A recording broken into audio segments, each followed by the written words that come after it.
Thank you for joining us for this online event from wherever you may be located. 2020 has been a year to remember. Many might call it the year of the scientists.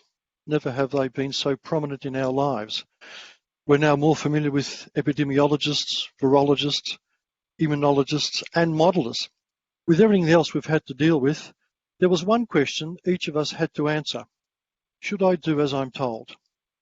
Of all the issues confronting us recently, trust, the glue that binds us as people, as a community, was never far from the surface. In June 2019, the Wellcome Trust released its 2018 Global Monitor. The Monitor is the world's largest study into how people around the world think and feel about science and major health challenges. And the report covered more than 140 countries.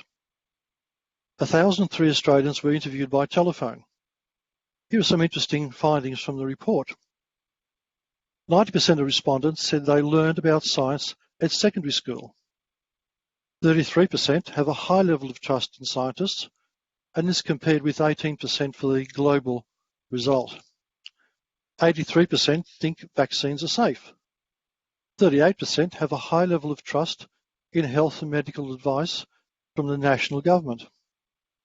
67% have a high level of trust in health and medical advice from doctors and nurses. 22% have a high level of trust in corporate scientists to do work that benefits the public. 50% said that science disagrees with their religion, and 34% said they choose religion when science disagrees with their religion. 40% said they would not like to know more about science, and 23% said they would not like to know more about medicine, disease, and health. With that background, let me introduce the panelists for this discussion on trust. Grant MacArthur is Executive Director of the Victorian Comprehensive Cancer Centre in Melbourne, Australia's largest cancer research and clinical facility. Kylie Walker is the Chief Executive of the Australian Academy of Technology and Engineering and is joining us from Canberra. Anna Evangeli is a Deputy Editor Health and Medicine for The Conversation, a leading publisher of research-based news and analysis, who is joining us from Sydney. And Robert Sparrow is Professor of Philosophy at Monash University in Melbourne. A big welcome to you. Anna, I'll go to you if you don't mind. In Australia, the COVID-19 pandemic has resulted in some contentious instructions from medical experts, health authorities and the governments they advise. As a science journalist, what's your perspective on this experience? Well, it's been a very exciting time to be a science and medical journalist for sure. Never did we know that our skills will be used to the full, used every day of the week, that we would be glued to the news. We would become interested in topics that we didn't know anything about or very little about, and we soon became experts as science and medical journalists as finding the right people to get advice from, to analyse the data on our behalf, and to find innovative ways, I guess, of sharing that information to the wider public. We do step up every now and again. We do have challenges certainly ahead of us, and that's what I'd like to talk to you about for the next few moments or so. If you like, we can go straight into, I've got a mini slide presentation here, and I'll let you, a bit of an overview basically of where we're at with the pandemic and public trust in science and the role communicators in general, and in particular science and medical journalists, play in conveying some of these complex debates. So I'll just start sharing my screen.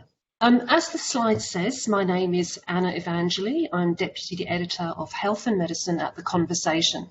For those of you not familiar with The Conversation, we're a not-for-profit media organisation. We're independent, and we work a little bit differently to the rest of the media. We commission academic experts. These are generally academics that work at universities or other research institutions to write in their field of expertise, to analyse news of the day. And obviously, you know, COVID-19 has been taking a fair chunk of our time in recent months. And what we do as editors, we're on the health and medicine team, we're specialist editors in that area from a variety of backgrounds. And we edit that work into plain English, make sure it's easily digestible for the public. We add links and produce that for the general public and share it with our audience. So 42 million readers every month worldwide, and we share that with our global network. So you can clearly see there's an appetite for expertise, there's an appetite for health and medicine, and there's an appetite for trusted information in science. So let's have a quick look at where we're at. So, you know, we're heading towards a crucial part of the pandemic. But along the way, we've heard about the science of masks, physical distancing, of hand washing, of lockdown. We've heard about some of the tensions between scientists and modelers who might want to quash the virus with a variety of different methods or different strategies, between those and business, and between those and the government, and between different governments, but that's another topic. We've heard also about the origins of the virus itself. Was it the wet markets in Wuhan? Were bats involved? Or was it pangolins? What's a pangolin anyway? We've heard about possible therapies for COVID-19, some with more evidence behind them than others. And as Luan said at the beginning, we've heard from a variety of experts, chief medical officers, chief health officers, infectious disease physicians, infection control experts, bioethicists, laboratory scientists, the list goes on. So pretty much, you know, it's pretty safe to say that scientists and science have had a pretty good run this year, whether that's been in the media, advising government, or generally lending their expertise during the pandemic in a research capacity. And one of the things I would like us to think about is why that is. I mean, the obvious reason, I'm guessing, is that there's clearly a lot at stake, but I wanted to look behind that. One of the things I wanted to look at was the whole issue of, you know, we can't all be experts in everything. And the last time I looked, you or I or the Prime Minister couldn't knock up 20+ million doses of COVID vaccine in the garden shed. So in other words, we have to delegate to others. And part of that process is delegating to people who we trust to do the job. In other words, the experts, people who've been training all their professional lives for just this situation. And in Australia, at least, listening to the experts during the pandemic seems to be working. I mean, I don't want to jinx the situation, but currently, November 2020, Australia's doing pretty well. Now, part of that role of disseminating some of this information comes to us as professional communicators. And there are various different types with various different roles. There are the communications people in general, whose role is educating and influencing, explaining some of the issues I've talked about, if you like. And, you know, people could work for universities or learned societies or professional organisations, like Kylie here, or for government or for vaccine manufacturers or the media, to name a few. Now, I'm a particular type of communicator. I'm a science and medical journalist, and we have an extra responsibility. We also have an ethical obligation to question scientists and the science on which their advice is based. So I spend, or not just me, just science in general, a lot of my day asking scientists, has this been peer reviewed? How confident are you that this study in rats or ferrets is applicable to humans? How do you know that? Who disagrees with you? What are you basing your modelling on? Now, we're not being cheeky. We genuinely want to ask this type of information with a view to more openness and transparency. But before we pat ourselves on the back for doing a great job communicating and questioning, we all know that this lofty ideal sometimes goes a bit pear-shaped. So sometimes the scientists decline to answer our questions. Sometimes they steer the conversation back to where they want it to go. And sometimes they advise government and don't want to rock the boat. Then there are the other challenges. The conspiracy theorists, the snake oil salesman, the confusing government advice, the vested commercial interests, the shonky preliminary science, social media amplifying marginal viewpoints, vaccine skeptics. These are just a few of the issues that threaten the very idea of trust in the scientific process or in scientists that deliver that. So journalists need to continue to question and report what they find, because I'd argue transparency and openness helps to build that trust, and we're part of that process, not necessarily to back the scientists, but to question them in the public interest. And we certainly need an element of trust in the process of developing these COVID vaccines, which I know we're going to be talking about later. So not blind trust necessarily, but enough trust to get them over the line. With some element of trust in the experts, without some element of trust in the experts, we've got to ask ourselves, how do we ever begin to emerge from this pandemic? You know, without any trust in the experts is actually a very scary thought. And I'd just like to leave it there. Thank you, Anna. Robert, I wanted to ask you for you to just give us your view. What does philosophy have to say about trust? So philosophy has quite a lot to say about trust. There's an entire literature on trust, and the concept of trust is actually quite a both complicated and contested notion. It's absolutely vital to science, to social solidarity, and indeed to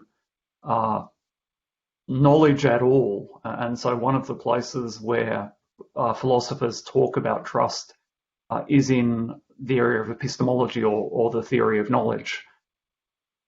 One of the main distinctions that has emerged out of that literature is between two different ways of understanding trust. And one is a notion of trust as reliability or prediction, and the other is a moralized notion of trust, which is the gift of trust, or making yourself vulnerable to other people.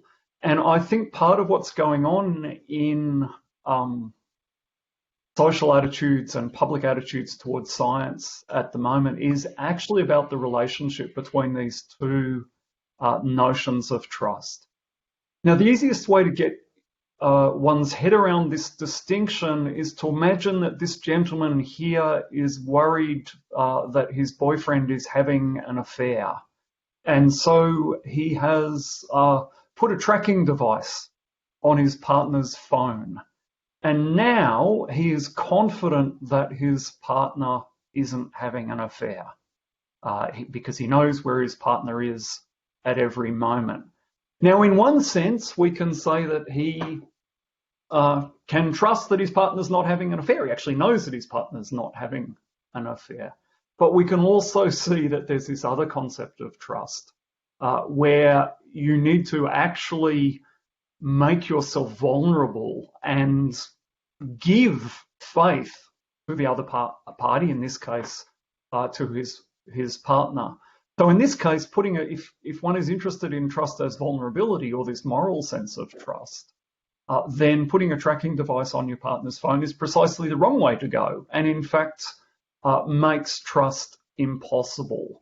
And so by thinking about that very sort of mundane example, we can see how there's two quite different concepts of trust at play here. And then I think that in our social relationship with science at the moment, in a sense, we are often quite willing to believe that scientists know what they're talking about. But the more we fear that they're not acting in our interest, the more that we fear that they are working in the service of their employer, or they have their own agendas about getting research money for doing climate science, the more that the lack of trust there starts to filter back and undercut our willingness to accept what people are saying. Now, the other way of thinking about trust in this context is to think about the concept of a profession and to think about scientists as professionals. So again, a profession is quite a special thing because to be a professional is to be entrusted by society, given in this sense of vulnerability or the gift of trust, to serve the public interest as a result of the special privileges that one has been allowed. So one of the distinctive features of professions is that they are self-regulating, and they essentially have a monopoly on scientific expertise, for instance. But because of that monopoly, people find it very hard. They can't check. And that's one of the strange things about lack of trust in science, is it's not that people are finding good alternative authorities. And in fact, it's hard to see that people really believe that the people to which they refer to contest scientific claims are actually reliable. It's more that they're flailing around trying to find someone who would give them an external perspective, who isn't part of the profession, because when a profession is self-regulating, it is hard to know whether they are acting in your interests or not. Now, the other feature of this definition that I think is worth drawing attention to is the notion of a professional code of ethics, that to be a professional is already to be enmeshed in ethical relationships, and to be supposed to be acting in the public interest.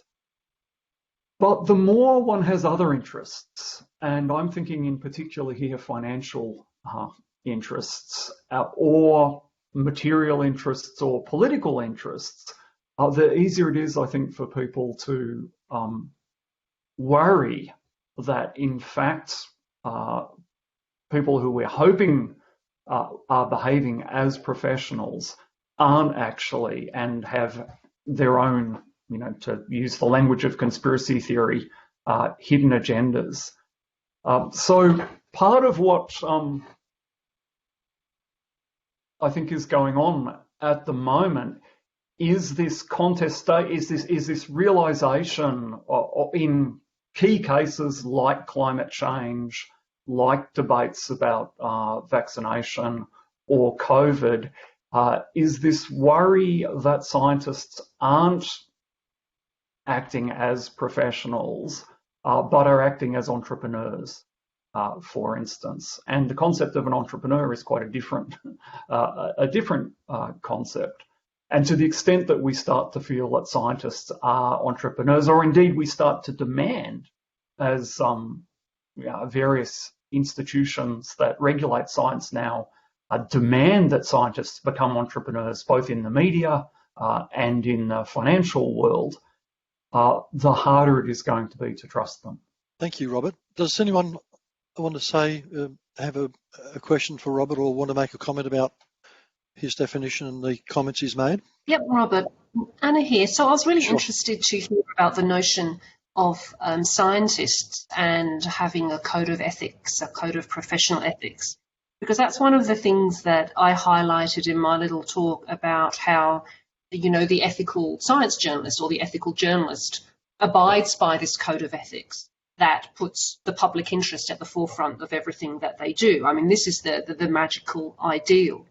So I was wondering about how various different professions link up to make sure everybody is doing the right thing, because we know, and we can talk about COVID vaccines later, but we can perhaps talk about therapies now, that the professions are linked. So in an ideal world, you'd have the scientist working professionally, and the product is manufactured professionally, and then it's regulated professionally, and then it's distributed professionally, and then it's monitored professionally.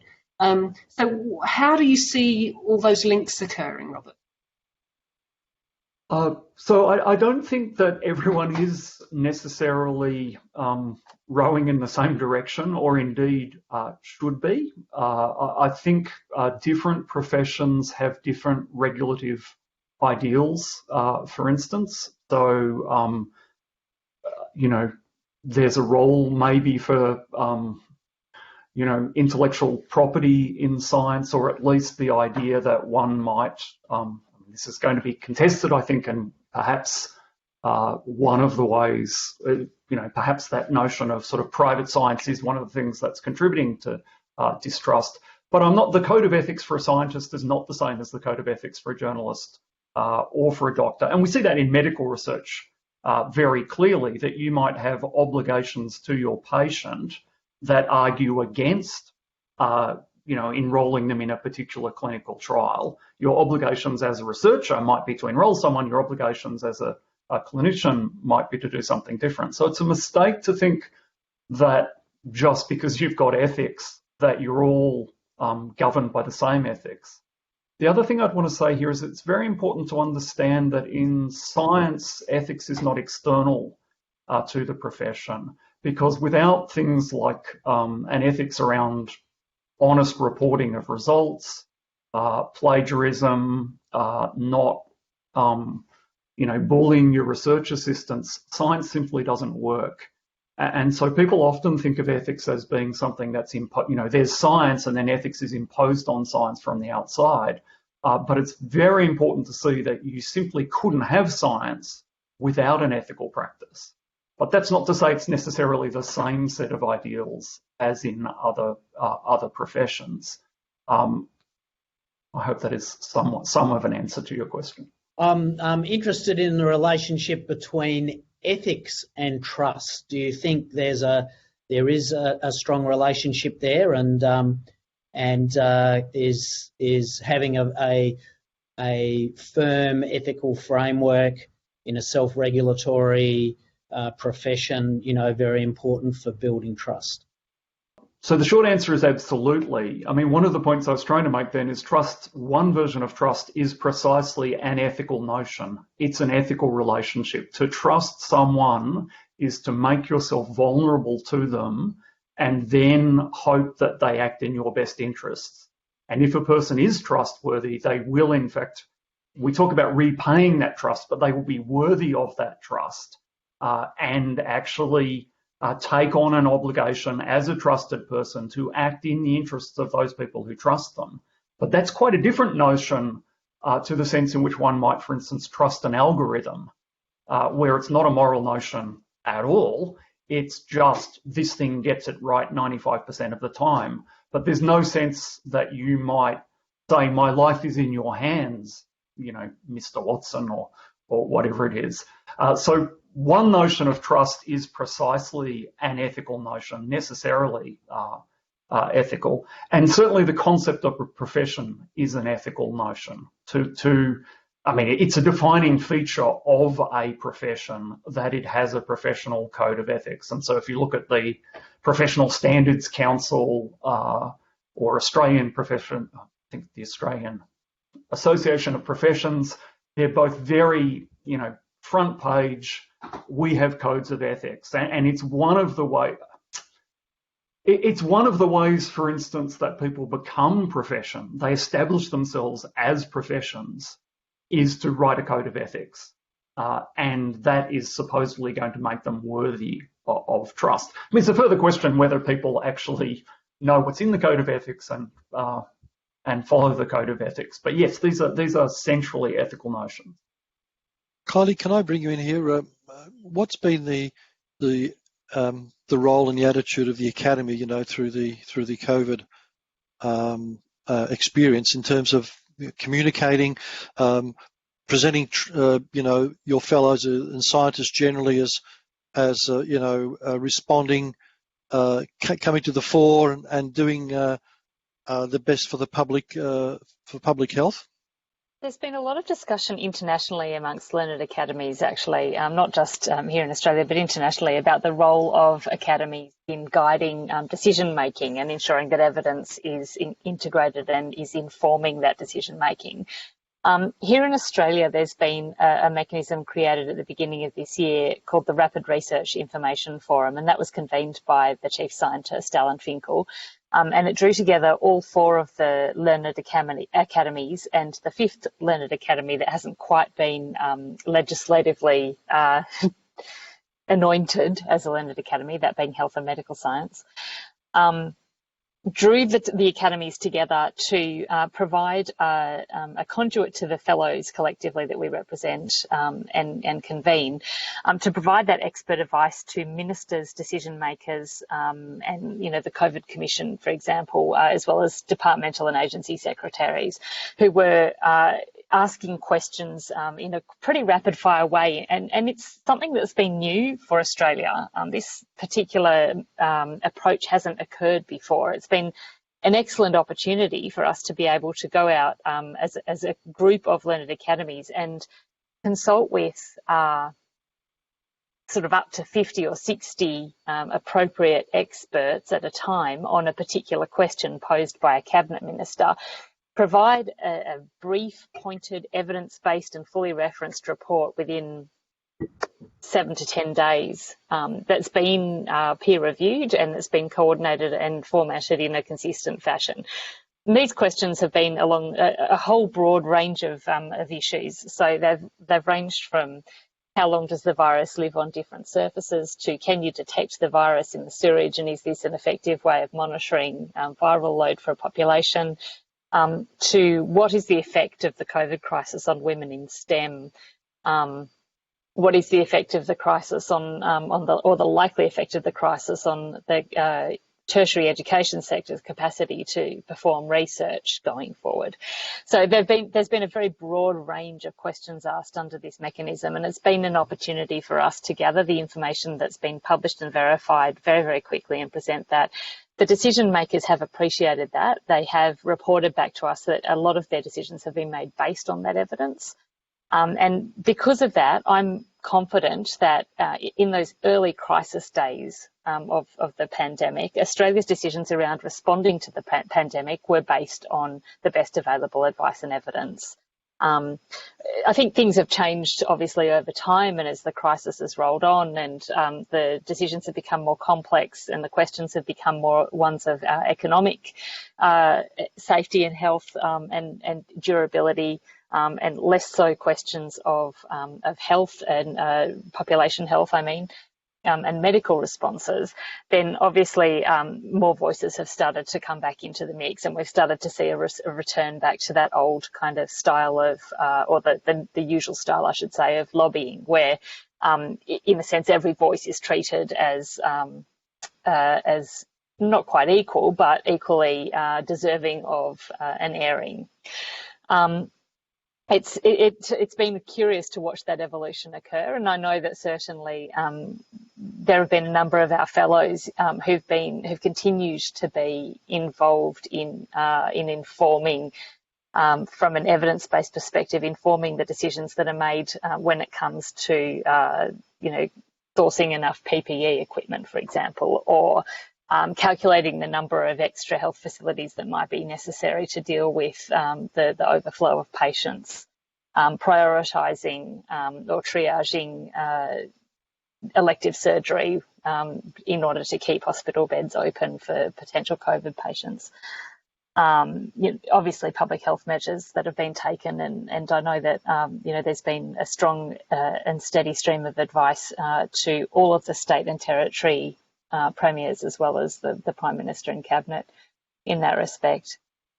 So, I actually have a fairly strong confidence that evidence and scientific advice and technological advice has been informing the decisions of the Australian government. I don't have that same confidence when it comes to some governments elsewhere on the planet.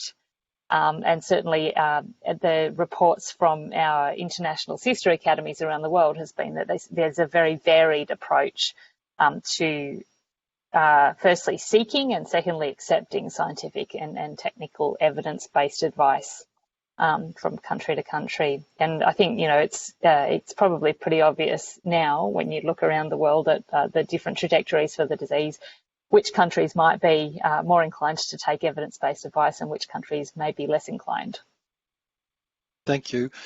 Grant, can you set us straight on what is the scientific method? Because, you know, in the community, there's been comment about, hey, well, look, you know, we're getting new research results every week or two, which are giving different advice, different knowledge, if you like. So some people in the public expect that scientists, they know that they do experiments, and they somehow expect perhaps that somehow they'll converge in the same sort of answer. So can you briefly take us through this, you know, what is the scientific method, so we can have a, you know, an understanding of perhaps why we've seen this occurrence of different results coming out from people trying to answer the same question? Yeah, thanks, Luan. The understanding the scientific method is really fundamental. I think it's something which, you know, I've actually tried to advocate for be routinely taught in schools at secondary school level, so that as many of our population as possible in the community can really understand what it is. But really, the scientific method of very robustly, systematically making observations, and from those observations generating hypotheses, and that will lead to further data collection and observations or experimental intervention to try to definitively solve the scientific question that is at hand. Now, when one thinks about COVID, it's very interesting to see all the politics around retrospective claims, because we had a very new virus that there was little known about. There was some data around the SARS-CoV, the original SARS virus that had some similarities, but nonetheless this was a new virus, and data and observations were collected, hypotheses were made, they were revisited by looking at additional data as that came through, and then we've ended up with, you know, a much better understanding of the virus. And a great example of this is the use of masks, which have now been really accepted with strong consensus that they're of value in controlling infections. Now, it is said that some by some that are not scientists, you know, that people got it wrong.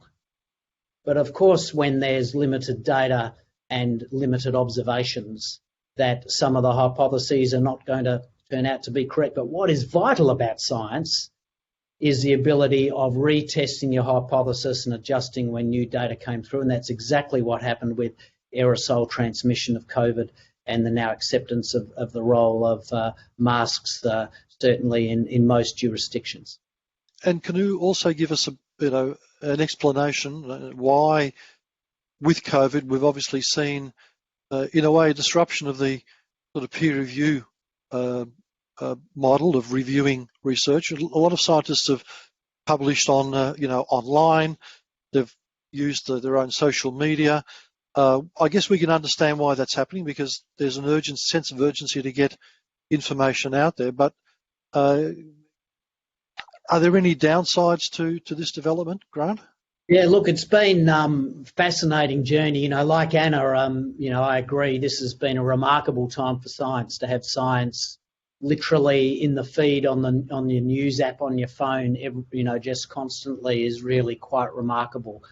And that is reflected as well in the scientific community that have seen this pandemic, the impact of it clinically and on our communities, and have responded, in a very rapid manner with major investment in time and effort into understanding this virus at every single level. So what we've seen data that is relatively preliminary get published, and our scientific journals have been keen to get data out as quickly as possible. So some studies where the observations are more limited and required really greater detail to be clear that they were accurate were published. And we've seen this really interesting phenomenon of pre-publication. which has been around for a while, particularly in the physical sciences, where scientists will put their manuscripts up to be publicly available before they've undergone peer review. And so this has occurred at amazingly rapid rates during the COVID crisis. And it's been very interesting to me, and I'd be interested in the other panelists' comments, that in the early days I was very gratified that when something was put up on the medRxiv or the bioRxiv pre-publication websites, that journalists were accurately saying this has not undergone peer review. And I was so pleased that this was routinely reported, but I think it's dropping off now. There are studies being quoted in the media that have not been peer reviewed and are only in pre-publication form, where that is not being recognised. So peer review is important, and although not perfect, and Luana, perhaps we could discuss as well this evening what happens when things go wrong. Luana, do you mind if I jump in?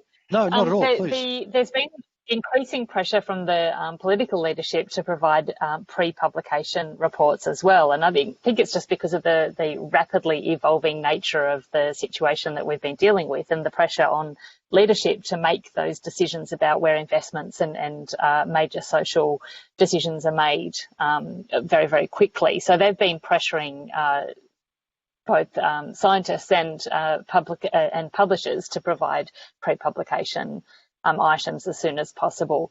And so that's become a little bit habitual as well. And I share your concern, and I also, like you, applaud those journalists who've called it out when it has occurred.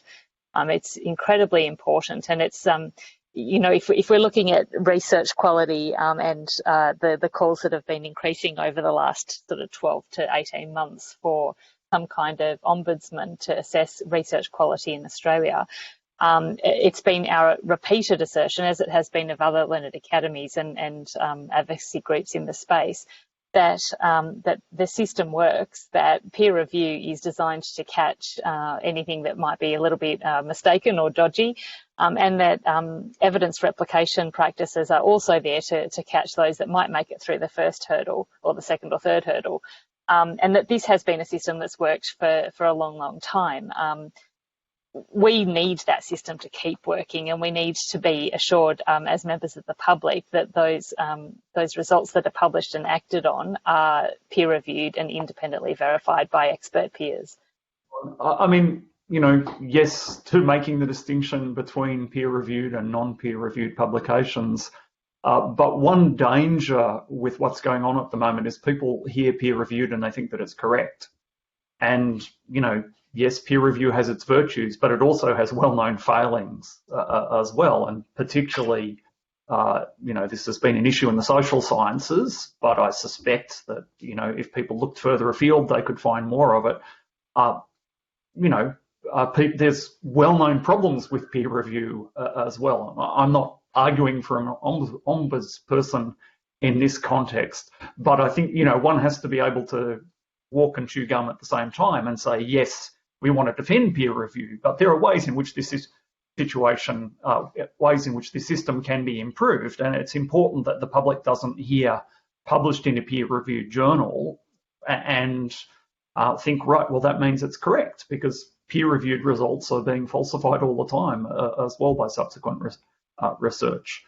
So we do need to be able to talk critically about peer review at the same time as we defend it. I mean, Thanks, what Robert. a few of the panelists have said really sort of intersects so much with what we do.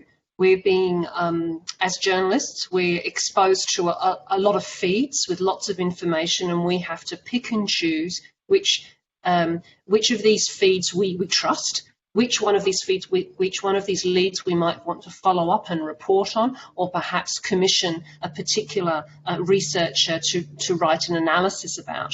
And, this time last year, if something wasn't peer reviewed, it hasn't been accepted for publication in a peer reviewed journal, we wouldn't have touched it with a barge pole. But now, under the sense of urgency, and the fact that some of that research is being communicated elsewhere, we are having to make these very difficult decisions about what we do choose to report on or what we do choose to analyse and communicate about. And I think one of the really interesting aspects is how this pandemic might change the whole peer review system or preprint system in the future. Are we going to be seeing a continuation of these preprint servers beyond the pandemic? Will this be a normal way of doing this, and how will it affect how people like myself work and how we communicate that research in the future? That's a big question. Also, a really interesting thing is to look at from a journalist perspective, is that we know that X proportion of medical studies that even go through peer review end up being overturned within 5 years, within 10 years. And I think there's a body of research that's looking at that. And so you're very right. We do have to look at, it is normal for findings to be overturned. It is normal for findings to be modified. To communicate this with the public, whether it's through a variety of different means, and as part of our work, to educate the public as to how the science works, and what you're seeing is not abnormal. This contested space is normal. The other thing I wanted to mention is the whole issue of retractions. Retractions of peer-reviewed journal articles, and also retraction people making comments about research and preprint servers. Retraction Watch is a great website if you've got 10 minutes to idle away, to look at the latest COVID papers that have been retracted and how many of them had some life in the media and had either influenced policy or might have spurred somebody to look further. So that's a really interesting issue as well. And I'd like to see how that pans out, how much of this early research is either retracted, and what the implications of that is in the future. There's always that tricky balance, isn't there, with science communication between making it very, very clear that science is an iterative process, and by its very definition, the knowledge keeps changing as we progress and we find better ways to measure things, and newer instruments and newer analytical tools and skills. And on the other hand, working to engender that trust in the results that have been published, and encourage people to act on those and not to act on hunch and superstition. It's a really tricky balance, and I don't think anyone's ever got it quite right yet. We're still working on it, right? Grant, can I, for a moment, go to the sort of micro level and ask you, as a clinician as well, tell us, at a personal level, what does trust mean? When you're talking to patients. Yeah, look, I think when I think about the clinical interaction between physician and patient, really picks up on a number of the themes that we've discussed this evening. First of all, I think Robert really summarised beautifully the issue of vulnerability. So when a patient consults a clinician, there is definitely a vulnerability there.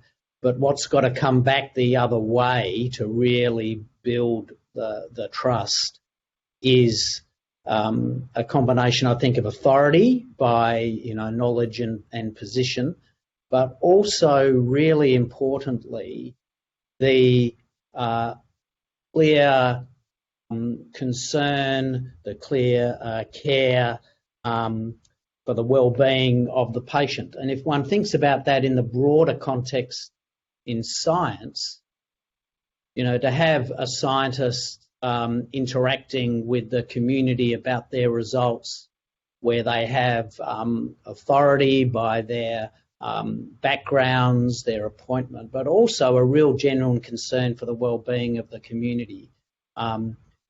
That is what, to me, really builds trust. If the community really believe that someone has got their well-being in their interest, they will trust them. And interesting with the events of today in the United States, well, one of the most trusted people in the United States is Tony Fauci, despite being politically attacked. But he sticks to the data and is always concerned about the well-being of it. One of the outcomes, interesting outcomes, obviously, particularly I'm thinking of the Australian experience, is we've had the scientists and we've trusted their advice about, public health and what we should do.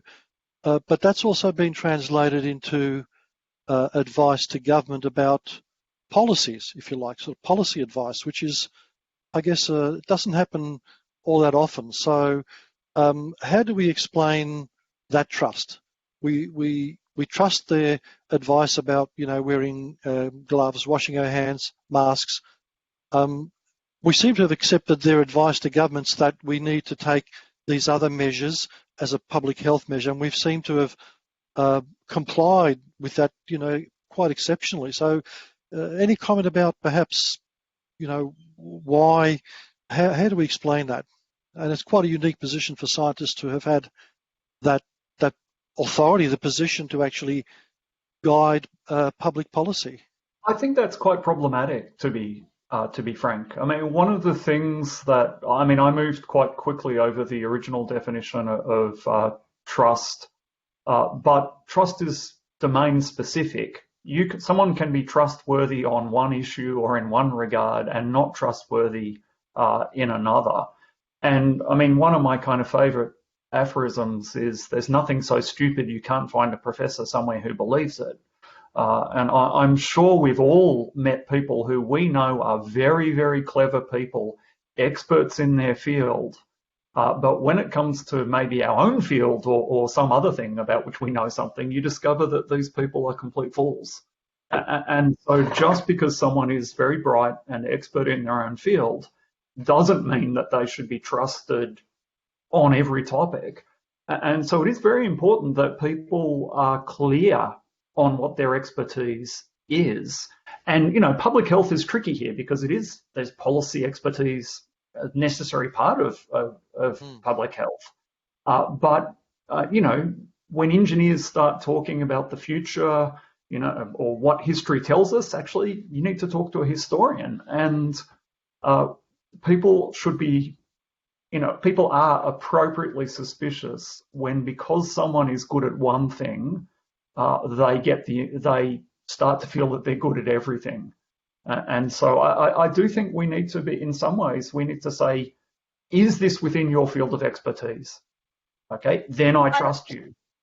I agree, Robert. And I also, as somebody who works at the intersection between science, engineering and policy, I'm not a scientist, I'm not an engineer, I'm not a policy maker either, but we are very careful at the Academy to stay true to one of the tenets of the scientific profession, that we present the evidence. We don't necessarily tell people how to apply it. What we do want is to know that people have read it and understood it and have taken it into consideration. And I think once you start getting into the realm of how to apply it, then you start getting into policy making. And that's a very different skill set, and it requires a very different perspective and a very different lens. Evidence is one part of that very complex ecosystem, but it's certainly not the only part. And the experience, the lived experience, and the wishes of people and societies and different economic groups and different sectors, they're all also important parts of that policy making process, and their voices are also valid and ought to be heard. I think we run into trouble where we start to become arrogant about our knowledge and assume that because it's been through this rigorous testing process, it is the best and only knowledge that ought to be adhered to or paid attention to. It's certainly not the case, and people's individual and communities, and as I say, business sectors' lived experiences are also valid and need to be included. So curating that conversation is incredibly complex. For a politician who is, I suppose, a legislator but also a policymaker, sorting through the 470 or so professional lobby groups that they hear from, as well as their constituents, as well as their party wishes, as well as the economic imperatives, as well as all of the other factors that I haven't named. It's an incredibly it's a gargantuan task, really. And so I think to be as useful as possible to be putting into that process, we can do our bit by communicating and consulting as widely as possible before we start to try and make those representations. I'd like to very quickly jump in there about the whole issue of expertise and whether we're choosing the right experts. It's intrinsically linked to what we do as journalists. In an ideal world, we would go to the absolute, let's say in Australia, Australia's top person in X field to ask them to write for us 800 words in plain English with links to the evidence, and to turn that around in a few hours that we would edit at high speed and communicate with our millions of readers. Now, with all the best will in the world, there is always that tension between finding the best person who can write for us or who'd speak to us and finding the person who is available. So it's one of the very many ways that science journalism lives in an imperfect world. And but with the luxury of time and also the luxury of doing this job for a while, we're able to say, hang on a moment, who do I really need to speak to? For instance, during COVID, do I need to speak to an epidemiologist? And if so, which type? You know, then you can really drill down. Do I need to speak to any old epidemiologist that I can get hold of who can comment on this, or do I really need to speak to an infectious disease epidemiologist who specialises in this particular type of infectious disease? So we can drill down in a perfect world. Now, when things go a bit wrong, of course, is out in the wild west of social media, which we've touched upon ever so slightly. We ran a piece not very long ago looking at the whole issue of now everyone's a statistician. Everyone's an armchair statistician, but this is actually what you're getting wrong from social media. And it was the whole idea of this, even the word expert, even the word professor was bamboozling some people. And that person, a particular person, was misrepresenting their expertise online, claiming to have a particular type of statistical background, and they were making fundamental mistakes, and their errors were being amplified and amplified and amplified, and before we know it, a particular country is at the forefront of combating the virus based on faulty statistics. So we have to all be very careful who we label with the word expert. And one of our jobs for sure is to sift through that.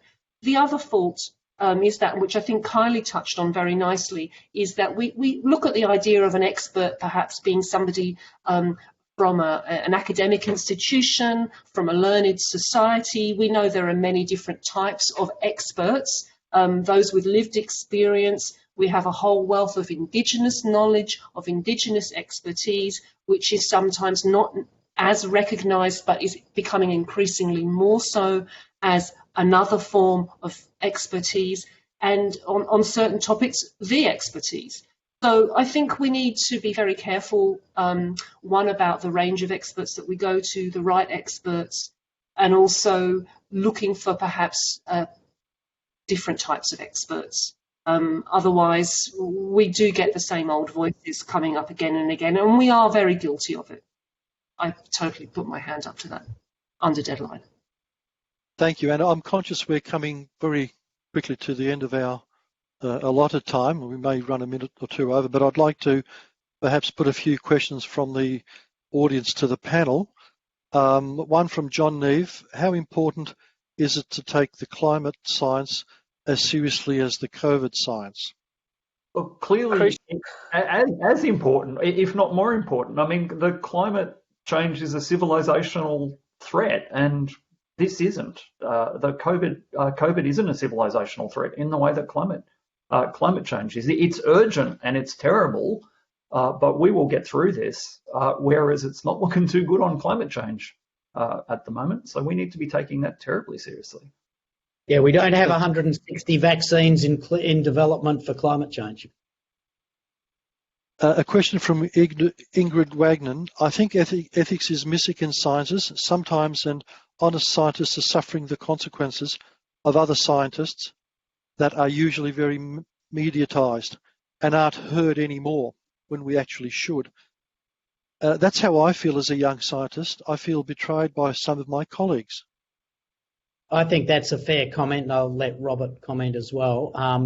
And it behoves more senior scientists to be very wary of the culture that they set and the way that they support their younger colleagues. And this is very, very important for institutions to also monitor that culture. It's not the publish or perish culture. It causes problems for us in science, and we need to maintain high ethical standards, as Robert talked about earlier.